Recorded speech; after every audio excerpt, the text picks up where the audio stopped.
আসসালামু আলাইকুম, welcome to my another blog. সবাইকে ঈদ মোবারক। যে যেখানে থাকেন ভালো থাকবেন, সুস্থ থাকবেন। যাই হোক, আমরা আবারও চলে গেলাম ঈদগাহ মাঠে। এই যে দেখুন, সবাই যাইতেছে এক এক করে।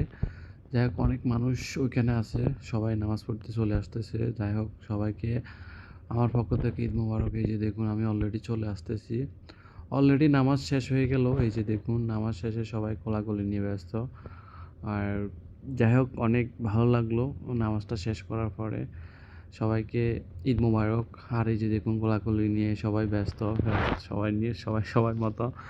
এই যে আমি অলরেডি আমরা এখন সবাই যার যার দোকানে যাওয়ার জন্য ব্যস্ত হয়ে গেছে।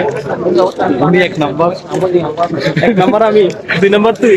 আমাদের রাহিনা তো আগে ভাগে যায় দোকানে ট্যাক্স শপে যায় পড়েছে। রে বারো বারো তাড়াতাড়ি নামাজ পড়ছে কিনে জিজ্ঞেস করে নাই আরো বুঝে দে। আর তুই নামাজ পড়ছিস নি রায়ন? আমার তো মনে হয় না। যাই হোক, নামাজ শেষার পরে আমরা এখন চলে গেলাম রেস্টুরেন্টে। এই যে দেখুন, আমাদের বন্ধু বান্ধব সবাই মিলে খাবার নিয়ে ব্যস্ত। এই যে এক শয়তান সবাইকে অলরেডি চিকেন দিতেছে। যাই হোক, এটা আসলে আমাদের অনুভূতিটা অনেক ভালো লাগলো। সবাই একসাথে মিলন মেলার মতন ঈদের দিন সময়টুকু কাটাইতে হয়, কারণ সাউথ আফ্রিকা আসলে সবাই সবার মতো ব্যস্ত। কেউ কারোর মতো বাইরেতে পারে না। শুধুমাত্র ঈদের দিন সবাই সবার সাথে। এখন চলে গেলাম আমরা খেলার মাঠে। এই যে দেখুন, আমরা খেলা নিয়ে এখন ব্যস্ত। অলরেডি আমরা খেলার মাঠে চলে আসলাম।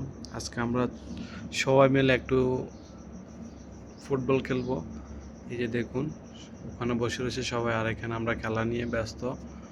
আর সবাই সবার মতন খেলা নিয়ে ব্যস্ত। এই যে আমি তো খেলার মাঠে অলরেডি নেমে গেছি।